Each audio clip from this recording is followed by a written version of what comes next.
Welcome to episode 133 of FBI Retired Case File Review with Jerry Williams.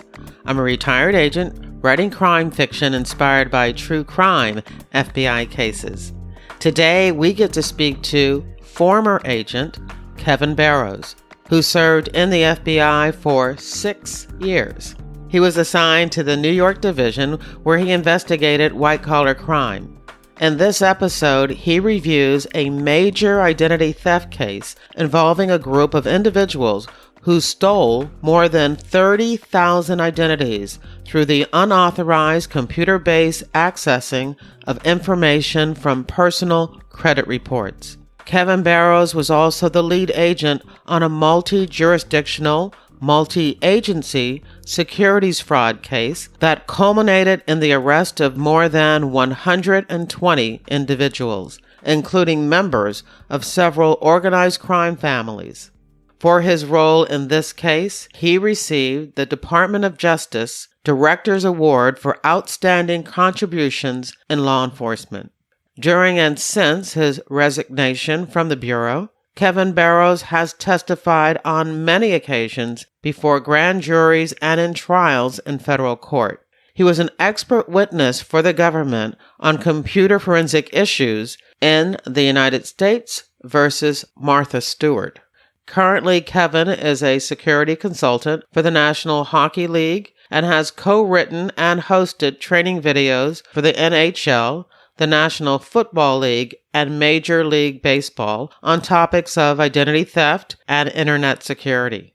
Kevin is the principal of Renaissance Associates, a professional services firm. Kevin is a rare bird in that he did not stay with the FBI until retirement. I use the word rare because the FBI has a remarkable attrition rate. Less than 0.8% of employees resign before retirement. Kevin had a very successful, albeit short, FBI career, and I'm happy to have him on the show. I want to give producer credit to listener Mike Jortsberg, who suggested that I contact Kevin and invite him to be on the show. Thanks, Mike. Before we get to the interview, two last things. I am preparing for the premiere of the new CBS show, FBI. I have been posting things on social media. I have actually created a new Twitter handle, FBI TV Review, where I've been doing a countdown of 20 cliches and misconceptions about the FBI and books, TV, and movies. I am hoping that I love this new TV show. I'll provide a reality check because sometimes it's difficult for TV writers to get it exactly right within the confines of the 1-hour TV show time constraints. And the last thing is that I want to make sure to invite you to join my reader team. Just once a month, I send out a digest of podcast episodes, crime fiction recommendations, and keep you up to date on the FBI and books, TV, and movies. And this month's email, I talk about the CBS show, FBI. You can sign up on my website, jerrywilliams.com, or on my Facebook page, Jerry Williams Author. I'll also put a link in the podcast app show notes. Don't forget to subscribe to FBI Retired Case File Review on Apple Podcasts, Google Podcasts, or your favorite podcast app. Thank you. Now here's the show. I am excited to introduce my guest, Kevin Barrows. Hey, Kevin, how are you? I'm doing fine, thank you. Thank you for having me. I was actually introduced to you through one of my listeners who knew about your case, knew about you, and thought you would be an excellent guest on this show. So it's all about identity fraud. Could you tell us first, before we start the case review, what's identity fraud? Identity fraud is essentially the theft of some personal information.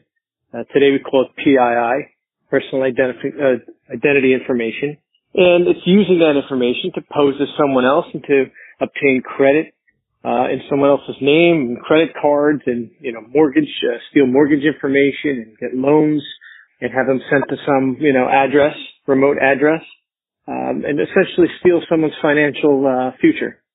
I can tell you that of all of the crimes that could happen, other than, of course, a violent crime, identity fraud is one of the things that scares me the most, because I've known people who have had their identity stolen, and it takes them forever to clean up their accounts.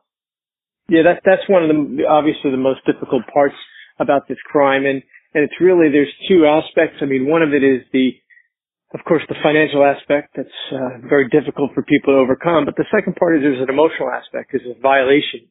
People feel violated by this crime as well. It becomes very personal. So it sort of hits people in two very distinct ways. I was reading some of the material that you sent over, and it was actually 20 years ago, in 1998, that Congress made identity theft a federal crime. Yes, that is true. But back then, it really was the Identity Theft and Assumption Deterrent Act. I think that's Deterrence Act. I'm sorry. The Identity Theft and Assumption Deterrence Act in 1998 essentially made having fake sort of identity documents on you a crime. But it wasn't really until 2003, after I think the case that we're going to discuss, that they decided to make or enact the Identity Theft Deterrence Act, which made any fraud related to identity theft a crime. So it was a little bit of a distinction there, but that is true. In 1998, it was the first time that any kind of identity theft was a crime, federally at least. All right, so that all leads us to this case, which I understand at the time at least was one of the biggest identity fraud, or the biggest identity fraud case in the nation. Yes. Was there a code name for it? No, there wasn't. I mean, we called it Ford Motor Credit case. It really wasn't about Ford Motor Credit. Ultimately, it was the United States versus Cummings. But it was not an undercover operation. There was no code name for it. It came to us as, an active case. All right. So where do you want to start? Perhaps when we got this case, how we got this case, and I'll sort of give you a bit of a summary from there if that works. That works. All right. So in early 2002, I at the time was on the bank fraud squad in the New York office, and Ford Motor Credit Company had learned that some unique subscriber codes and passwords for one of its branches in Grand Rapids, Michigan, had been compromised. And that compromise began sometime, they think, in the spring of 2001. So approximately a year earlier, and that resulted in the unauthorized downloading of about 15,000 credit reports. So for example, if you go to a Ford dealership and you want to buy a Mustang, when you want a loan from Ford to buy that car, they, of course, request your credit report to see if you're credit worthy. The Grand Rapids branch realized that 15,000 reports were requested, but they didn't have consumers who were buying cars, and that became a real big issue.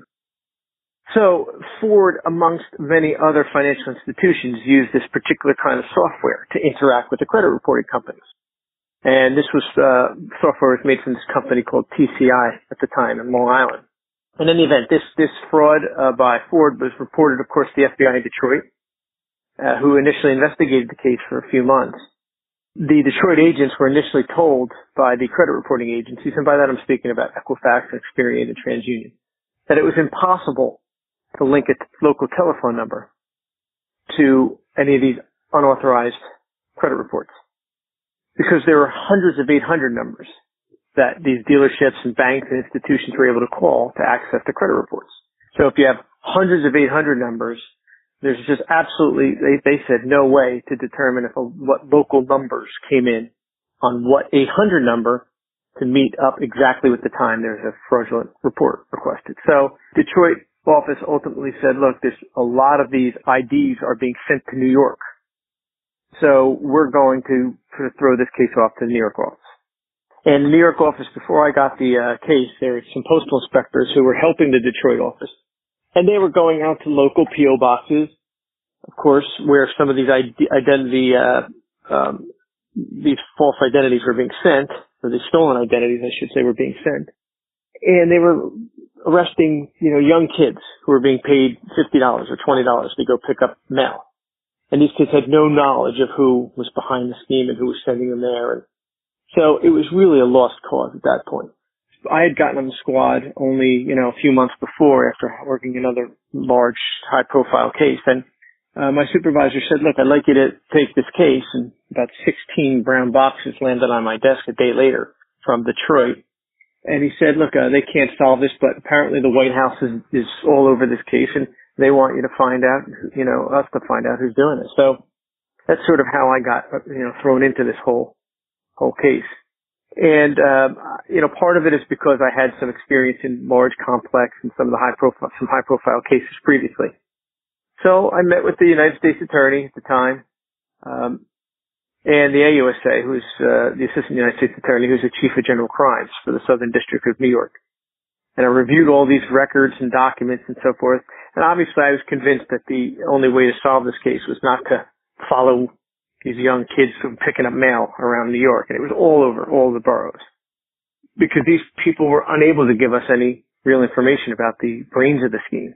So, I said, look, the only way to do this is to find out, of course, who is requesting the credit reports, because that's going to be the brains of the scheme, and I knew that. Who stole these subscriber codes and passwords for all of these financial institutions and these car dealerships and everything else. So the long and the short of it is that I was able to eliminate, of course, employees of these financial institutions, the banks and the dealerships, because again, it wasn't just one dealership or one bank. And the only common denominator was this TCI, this company that made the software for these places to interact with the credit reporting company. So ultimately, I felt that it was probably a help desk representative at some point, either current or former, because I felt like they had access to all of the subscriber codes and passwords. So I turned my attention to reviewing all the records for help desk people, interviewing people, looking for people who were, of course, reprimanded or had problems with the company in the past, someone who was disgruntled. But at the same time, I was working very closely with Equifax in particular, because I just felt that it's critical to find a local telephone number that came into their system and can directly be linked to one of these illegally obtained reports. So the problem was at the time is that the credit reporting agencies were able to link the subscriber codes to a report. So they knew every report, for example, that was requested by the Grand Rapids branch. But they had no interest at the time in tracking local numbers that were calling their 800 numbers. That was completely irrelevant to them. Unfortunately, it was extremely important for us. So we worked months and months and months, and I say combing records, myself and a representative of Equifax. And we found sort of patterns initially. We found patterns of the fraud that they were requested in bunches.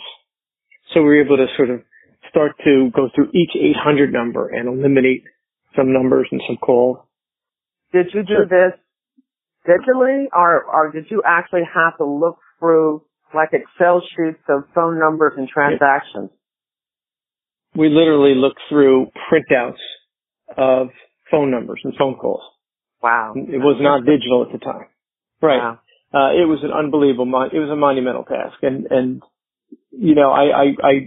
it's one of those things where you begin to lose hope after a while, but you just keep going. And fortunately, an incredible stroke of luck, we found one particular New York number, 914 number, that came into one of the 800 numbers at the exact time when we know a fraudulent request was made.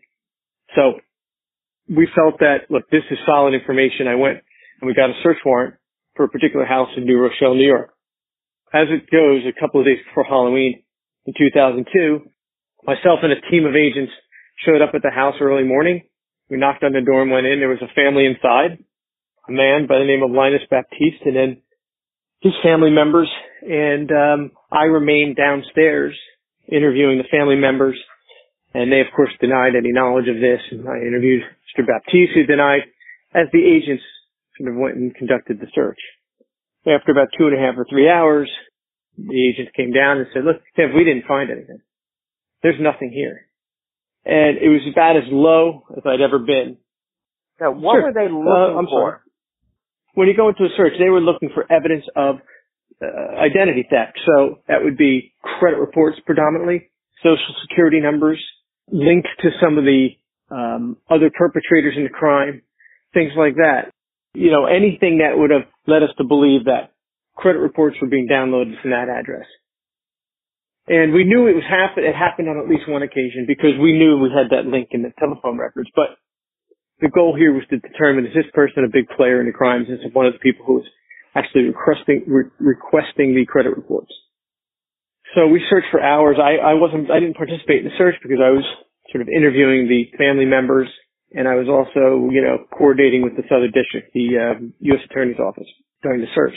And at the end, when they came down and said, we have nothing, I was absolutely crushed. I said, I cannot believe we didn't find anything. No credit reports, no social security numbers, no computers that contain this information, nothing. So we were about to leave, and a few agents had already left. We had some boxes under our arms that were still folded, unfortunately. And as I was walking out, since I hadn't had the opportunity to walk through the house yet, particularly upstairs, I said to one of the agents, I said, come with me for a minute. I just want to take a look myself, so at least when I speak with the assistant U.S. attorney, I can explain what the house looked like and that kind of thing. So I went upstairs and I walked into the master bedroom, and it was a huge master bedroom. And in the middle of the room was a massive king-size bed with a really large Gothic canopy. So I stood looking at it for some reason. Don't ask me why, but I noticed that the canopy seemed to have a big droop in the middle of it. So I just thought that was strange. So I got up onto the bed frame. I started tapping around on the top of the canopy.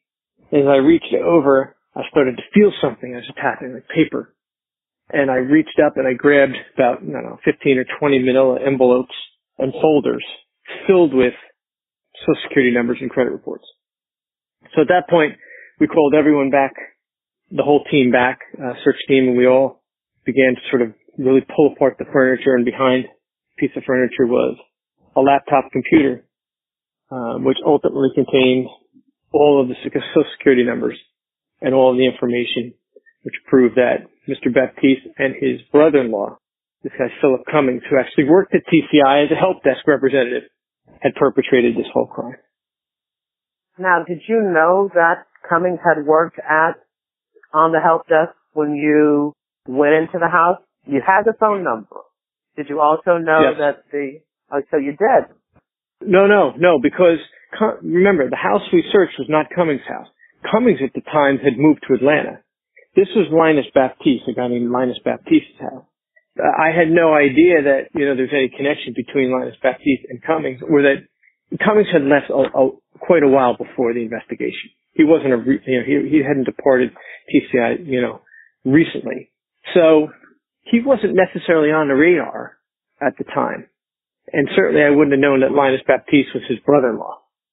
So it sounds like it was almost a sixth sense that you had that made you go back upstairs or go upstairs and conduct your own search. I mean, I'm sure you had confidence in the agents that were helping you with the search, but it sounded like something made you say to yourself, no, it's got to be here. Yeah. What was that? That is true, and I can't really explain it. And sometimes, as I've said to many people in my career, I've been very lucky, and if God gave me any skill, it's instincts. I have very good instincts, and that's what's carried me through my whole career to this day. So that really paid off on that particular day. I just felt like I want to look myself. I just want to absolutely be able to say that I took a look, and I sort of, I feel that I did my job. If I didn't look myself to some degree. So that was really important for me to do. And on this particular day, it worked out. So now you have all these files, you have the laptop. As soon as you gather all of that, do you know, okay, we're going to be able to solve this and we're going to be able to send some people to jail? No question about it. I mean, I didn't know the extent of it. Of course, from there, people begin to plead guilty and you begin to cooperate, and then we began to sort of infiltrate the chain of street criminals who were involved in the crime. So essentially the crime worked like this. Baptiste had the connection to the street criminals throughout the boroughs of New York. The brother-in-law, Cummings, had the security codes and passwords to be able to access credit reports. So Baptiste essentially went to these street criminals and they met at a particular restaurant or two, and they would pay him $30 to $50 to $100 a report. Criminals would give him names. He would give them to his brother-in-law to run. They'd split the money. So even if it's $30 and there's 30,000, it's been estimated really up to 50,000 people were victimized, but 30,000, it's and $30 a report or $50 a report is a heck of a lot of money split between these two guys. And that's really how the scheme worked. And so we were able to then, even after I left, many arrests were made on some of these street criminals who were the ones who were actually using those credit reports to steal people's identities.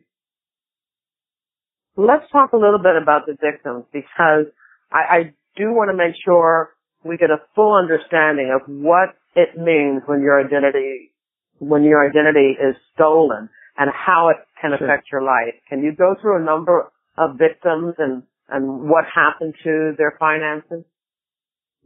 Sure. In many cases, it was someone's home equity loan was diverted. So once you have a credit report, as you know, you have all the information. It's really the key to the kingdom, right? A credit report has your Social Security number, all of your debts, all of your finances. So I would know who your mortgage is with, who your home equity line of credit is with, and that kind of thing. So these criminals would get the report. They say, oh, this person has these credit cards. Let's have some new cards sent to a new address. Okay, so because I have the credit card number, I have all the information I need. I have the Social Security number. I'll call up Chase or MasterCard or Visa and have them send new cards to a Brooklyn address now, right? Some P.O. box in Brooklyn. And I'd do the same thing perhaps with the home equity line of credit. And I'd also get some Best Buy and some sort of quick credit cards at some local establishments, many of which may have been involved or looked the other way, if you will, many of which didn't. And I can just continue to use those credit cards and then sell them. I wouldn't, the first person who obtains the information from these credit reports then sells that information to someone else or sells the credit cards to another party. So that's why it's such a difficult crime to investigate. It's because it's not like it's two people. It's a lot like terrorism network in that there's cells, and the person who steals the ID isn't necessarily the person who uses it. That person then sells it. It's a resale process to someone else who then uses, the credit cards. You might sell the home equity line to someone else, and that person then would access the home equity line of credit. So it's a very, very difficult crime. It's very well organized, typically, and it certainly was in this case. And people lost, a lot of money. I mean, there were a lot of personal finances that were infiltrated in this, and people's home equity lines were absolutely completely decimated. Now, a lot of that time, even then, people weren't on the hook. Like, banks would step up and take the loss, in effect. Not necessarily individual, but to get to that process was an absolute nightmare for people. To have to prove all of that, and then there were other things that credit card charges with a credit card company. You know how difficult it can be, even if you've ever had somebody, put, fraudulent charges on a credit card once. I mean, it's a bit of a nightmare. It takes a lot of time to get the credit card companies on, and they have to do an investigation. So people really, there's an enormous amount of duress. Still some certainly financial loss, but institutions took a huge hit. I mean, millions and millions of dollars. I used to hear a lot more about identity theft. Am I not hearing more about it now because it's just everybody's used to it and it's still happening? Or have there been measures put in place that has reduced the risk? There have absolutely been measures put in place to reduce the risk, no question about that. People are much more alert and in tune with it now. People are much more careful about how they carry, their personal information and what they carry and how they present it and how it's protected. Even laws such as, they don't put they don't put Social Security numbers on your, medical cards anymore. Those kinds of things help to reduce identity theft. Is it still happening? Absolutely. Every day.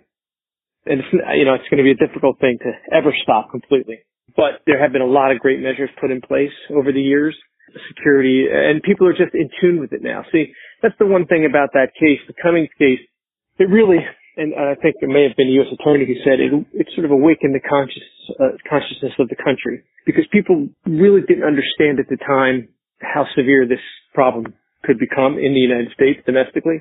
It really wasn't something people were concerned about. As I said, the law at the time really was worried about false documentation, which is really not the issue, or wasn't the issue back then. So people weren't really, particularly in the United States, not a lot of people were paying attention to it. And after that case, Congress paid attention to it. as did the rest of the country. I think it scared a lot of people into saying, into realizing, hey, I've got to protect my information. Well, let's go back to the case a little bit more. I'd like to dial down when you talked about people cooperating, and you have Baptista, you said, and you had Cummings. I guess the main person that you'd be interested in is Cummings. Tell me about your interaction with him and, how he assisted you with the resolution of this case. Well, ultimately it wasn't Cummings, because Cummings decided he wasn't going to cooperate, and he went to jail for a long time. He got I think he got something like 14 years, if I recall, which is an enormous hit in a white-collar case. Really? And why was that? I have no idea. I can't tell you. He was a strange character at the time. But he did not cooperate. Baptiste cooperated, of course, and he was actually a much more important component in the scheme, because Cummings really only had the inside. He was the insider. So yes, he stole the passwords and the passcodes and the usernames for the various institutions, but Baptiste knew that, and he knew the street criminals. So that cleanup was really important. Because if we had just had Cummings, we wouldn't have known. Cummings had no idea who these reports were being sold to. No idea. All he did was run names. So really, Baptiste ended up being the most important component, and fortunately, he did assist. Was there a trial? There was no trial for those two, meaning Cummings and Baptiste. There were numerous trials that came out of some of the lower level, street criminals who were using this, the credit reports. Numerous trials, but no, not for those two. They both pled guilty. Wow. It's really strange to hear somebody who pled guilty but did not also cooperate. Yep, that's true. Yeah. That is true. Well, you said he was kind of a strange guy, so I can understand. And I'm not sure, once Baptiste was on board, I'm not sure, he didn't have any value at that point. I get it. Now, because, I read in some of the things that I was reading, I read that you're considered a thought leader in identity theft. So I'd like to take this time to talk a little bit more about other ways that your identity can be stolen. And I know the one that comes to mind is, all of these emails, these phishing emails that I get myself every day. So could you explain what phishing is and ways that we still need to check our identity and make sure it's not stolen? Sure. Phishing is essentially a fraudulent email that purports to be from a legitimate source. It looks real and feels real to someone.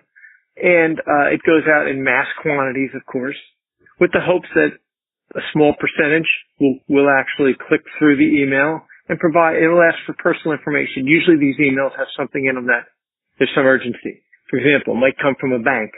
And maybe your bank, it may not, but if an email is sent out to, 300,000 people, some of those people are going to be, let's say, Chase customers. So it'll look real. Okay. They sort of steal, all of the atmospherics from the actual bank's email. If you look in the URL, which is in the code, in the website, at the top of your browser, it'll look real, but instead of saying www.chase, it'll say www.rs.chase. Right? Because that's a spoofed address. So you have to look carefully at the URL. Is it really a Chase website it's coming from, or email address? But they send this email that purports to say, look, you have to respond right away or you're going to lose access to your account. Something that makes you want to, act quickly. Or IRS. It'll come from the IRS, purportedly. And it'll say, you owe the IRS money, you're going to be arrested, you must act quickly. Provide us with your information. And I know that people my whole career said to me, why would anyone do that? But, you'd be surprised, as I always say, these people are good at what they do, and they create that sense of urgency. It looks legitimate, and people panic. And even if it's, again, 10 people, 20 people, 50 people, it doesn't have to be, 300,000 people.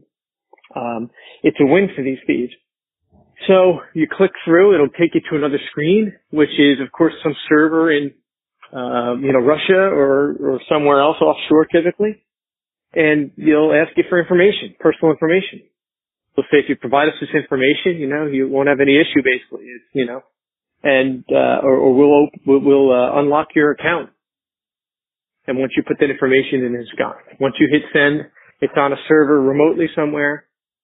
They've got your name, they've got, your date of birth, social security number, they've got an address, and they're off to the races at that point. So phishing will always be a problem in this digital age, and these crooks get better and better at it. My husband is not very computer savvy, and he would be the type of person who would fall for something like this. Don't tell him I said this, but right. I have him trained. If we get anything, from the bank that there's a problem with our account or anywhere, I have him trained to wait until I look at it. We've got something from, USAA, and I'll say, let me look at it. Right. And almost always it's fraudulent.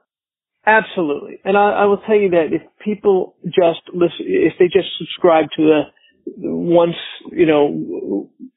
simple tenet, and that is, don't ever respond to someone who's calling you or who's emailing you. Call them or email them, and then you know who you're sending it to or who you're calling. See, that's the difficulty where people, and it happens still telephones. It still happens where people are scammed on the telephone, right? People call up and say, I'm from wherever and I need information. And they make you panic, right? I'm from the FBI and I'm coming for you. I need your information right away, and we can fix this whole problem. And that people panic and they say, oh God, I'll give you whatever you need. And, he even taught my kids, hey, you never give information to somebody who calls you, even if it could be legitimate. Because if it's legitimate, we'll be able to call them and verify that. So on emails, it's the same thing. If there's ever an email that comes in that looks like it's legitimate and somebody's requesting any kind of information, you delete it and make a call because you know who you're calling, right? You know the number for Chase Bank. You can call it, and I've done it so many times, and 30% of the time it's fraudulent, at least. Maybe 40% of the time when I've called back, they say, we never sent any emails out. That's a scam. We've never called you. We wouldn't call you and ask you information. So if people can just at least do that much, it would really protect them, at least 50-60% of the time. Going back to the case, how did Cummins get introduced to this? Because it sounds like he didn't have a connection to the, criminal world. So how did he get involved in this in the first place? Well, through his brother-in-law, through Baptiste. Baptiste said, hey, look, I have a way we can make money. Cummings wasn't working at the time. I think he had moved down south. Baptiste said, hey, he discovered that he had access to this information from where he previously worked and said, I got a way to make money. It was easy money. I mean, really, it took absolutely nothing to make a lot of money. Like most criminals, they didn't think they'd ever be caught. Yeah. How many victims do you recall were part of this case? And can you sum up how many subjects you were able to take down? Sure. Victim-wise, the reports were 30,000. But that was early on. I think, my guess is it's probably closer to 50,000+. So it was a substantial case in that respect for sure. And as far as the arrest, there are at least 20+ arrests and convictions in the case. It actually may have been considerably more. Again, a lot was done when I left for another at least year or two. There were indictments and arrests made. So it may have been as many as 50 in the end of these sort of street criminals and so forth that were arrested and these identity theft rings were broken up. So it had a pretty large impact at the time on what was a very organized ring of thieves.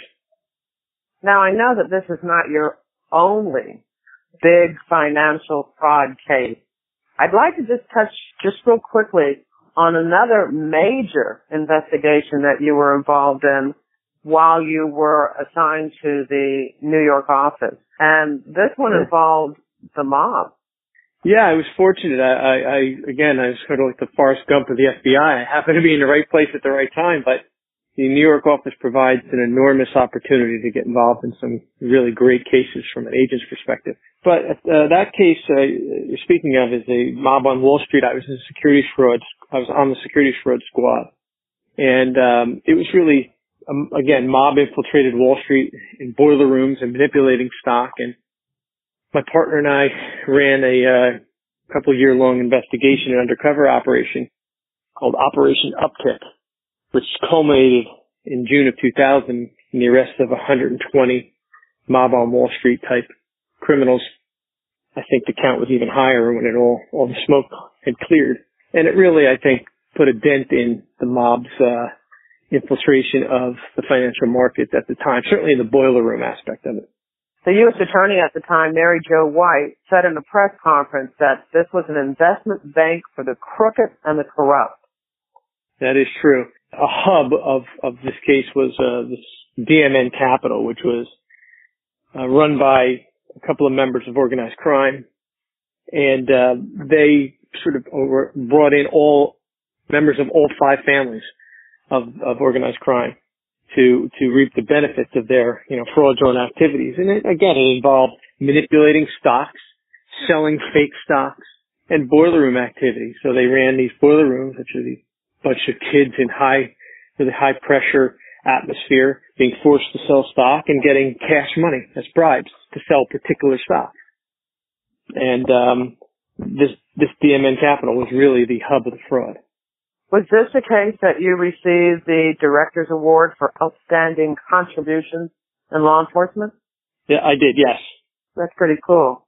So what was your background? Because, these are some pretty complicated cases. When did you join the FBI and why did you join the FBI? I actually was a lawyer. I practiced law for a few years, but before I went to law school after college, I went to Wall Street for a year. I worked as an analyst for Solomon Brothers at the time for a year, and then of course Black Monday came and the whole bottom fell out of the market, and I left and went back to law school, and I practiced law for 5 years, just sort of run-of-the-mill personal injury law, and it wasn't very personally satisfying or professionally satisfying to me. But I had developed some skill. I enjoyed talking to people, the interview process, the depositions that lawyers take. But really what happened was, as soon as I had spent the year on Wall Street, I applied to the FBI. It was sort of always a dream of mine. But, at the time there was a hiring freeze. And despite the fact that I sent in my application, they said, well, if we ever, need to hire again, we'll let you know. So I completely sort of forgot about it and forged ahead with my legal career. And about 3.5 years into my legal career, or maybe 4 years in, I got, out of the blue, I got a letter saying, look, we've lifted the hiring freeze. Are you still interested in the FBI? And I said, absolutely, because first of all, the reality of it is I truly felt like I could do something that will make a difference. I can actually help out, people, and it can be personally satisfying as well. I know it sounds a bit cliche, but that's absolutely the first thought that goes through my mind is, felt the practice of law was really a completely, self-indulgent exercise, at least what I was involved in at the time. I can't speak for all of it, but I felt like the FBI could be really personally rewarding. And I thought I had something to offer. Truly. So, for me, it was a no-brainer. And yes, I lost a lot of I was making more money and I took a big hit in salary and it sort of alters your whole life. But, I've always been a person that, looked at the big picture, and fortunately it worked out for me. Well, you had unbelievable success within 6 years and then you left. Yep. Most people who join the FBI stay in the FBI until retirement. So, I'm really curious, first of all, why you decided to leave and what you're doing now. Sure. Well, a couple of reasons. One, At the time, I did not want to be a supervisor, and I sort of had done everything I could do as a case agent, and I was getting a little bit of a gentle pressure to now become a supervisor. To me, I've always felt like I'm an agent. It's what I love to do. I love to be talking to people. I don't want to be someone who's concerned with, bureau cars and these issues that to me take away from, the mission of the Bureau in many respects. I mean, from my perspective, I just did not want to be a supervisor. I just felt like there's too much paperwork and bureaucracy. I love being an agent. So that was one factor. Another factor is you have to remember it was after 9/11. And I had testified, I testified in my big security fraud trial. I think I broke the record of 11 days on cross-examination shortly after 9/11. So 9/11 occurred. I, of course, worked it for 3 or 4 months. Then I got pulled off in early 2002 to testify on all these trials, or late 2001, early 2002. At that point, I felt like all of the resources now, and rightfully so, were going to terrorism. It felt, particularly at that time, the atmosphere at that time, and I felt like white-collar crime, which is really what I did best, was not going to get the attention going forward. And again, I felt that was the right thing to do, but for me, I felt like maybe it's my time to go. And also the third factor is, you have to remember, I felt almost everything you can do as an agent. I had a massive undercover. I had 7 or 10 Title IIIs, which are wiretaps. I had arrested 500-600 people at the time, total indictments and arrested. I had done thousands of consensual recordings. I just felt like there wasn't much more for me left to do. Yes, you could continue to do that at some point, but I felt like I'd become a supervisor. It's difficult after you've had some success. You sort of get pushed in a certain direction. And I just felt sometimes, again, instinctually, I felt it was my time to go. But I've had nothing. My best friends are still agents. Great success. Some are, really in incredibly prominent positions, and rightfully so. And that's my former partner and is as well. But for me, ultimately, I think I made the right decision. But I love the organization. I love what it did for me.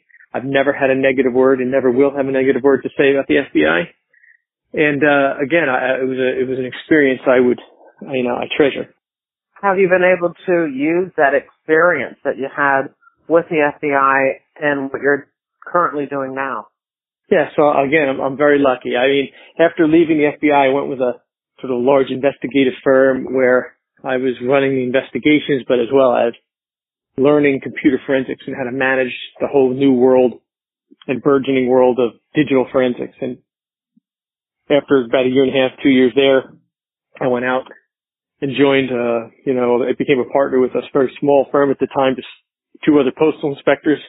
Again, I took a chance, and instinctually it worked for me, and ended up growing into my current company, which is Renaissance Associates, and we have offices in New York and New Jersey and Washington, and we do really large white-collar cases. I mean, some I could mention is we were involved in the Madoff case.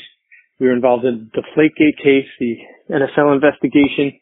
We're involved in so many of the big Wall Street cases, insider trading cases and others that are going on. Currently we still work for the Department of Justice at times. So I've been very, very fortunate.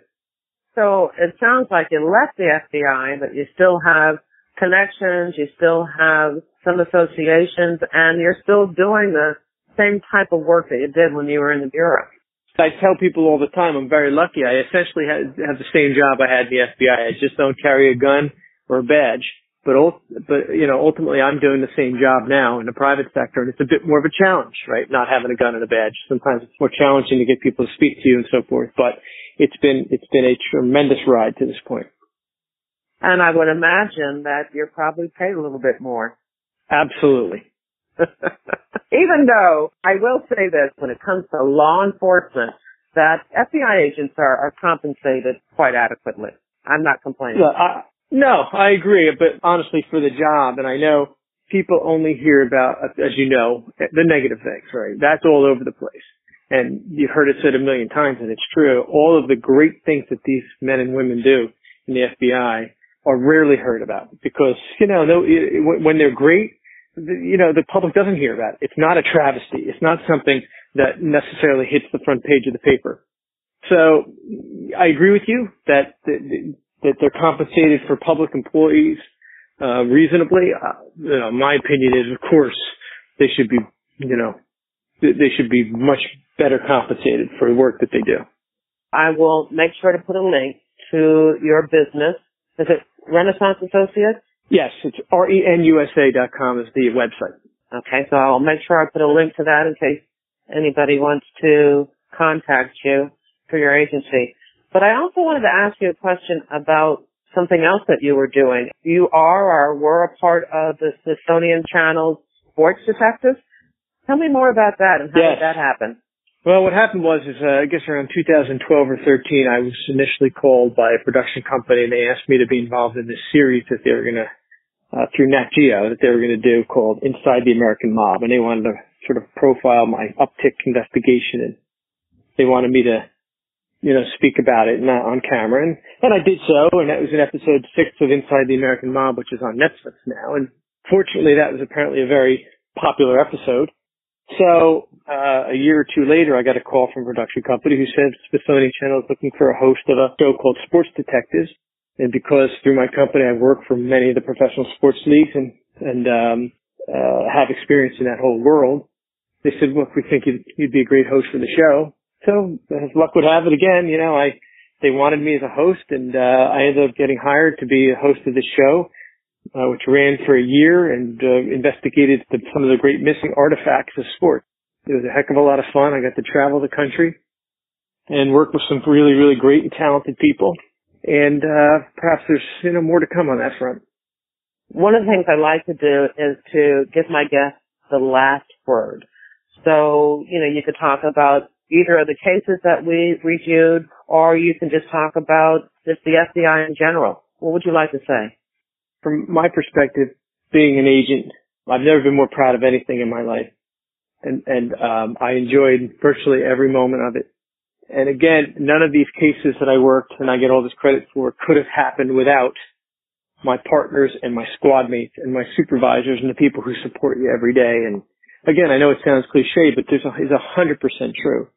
I work with some of the best people that I've ever met in the FBI, and they still remain my friends to this day.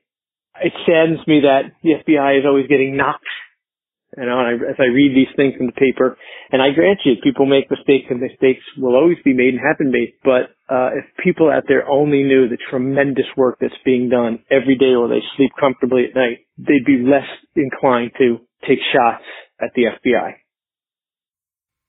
And that's the end of the interview. At jerrywilliams.com, you'll find a photo of Kevin Barrows. You'll find links to newspaper articles and FBI website posts on these two cases. I hope you enjoyed the episode and that you'll share it with your friends, family, and associates. And don't forget to subscribe to FBI Retired Case File Review on Apple Podcasts, Google Podcasts, or your favorite podcast app. I don't have a crime fiction recommendation for you this week, but if you're looking for a good crime novel to read, I hope you'll pick up a copy of my crime novels, Pay to Play and Greedy Givers, part of my Philadelphia Corruption Squad series. The books are available at Amazon.com as ebooks, paperbacks, and Pay to Play is available as an audiobook.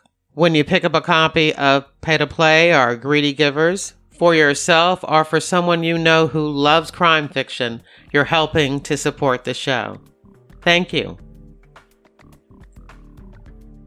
This episode was sponsored by FBIRetired.com, the only online directory made available to the general public featuring retired FBI agents and analysts interested in showcasing their skills to secure business opportunities. I want to thank you for listening, and I hope you come back again for another episode of FBI Retired Case File Review with Jerry Williams. Thank you.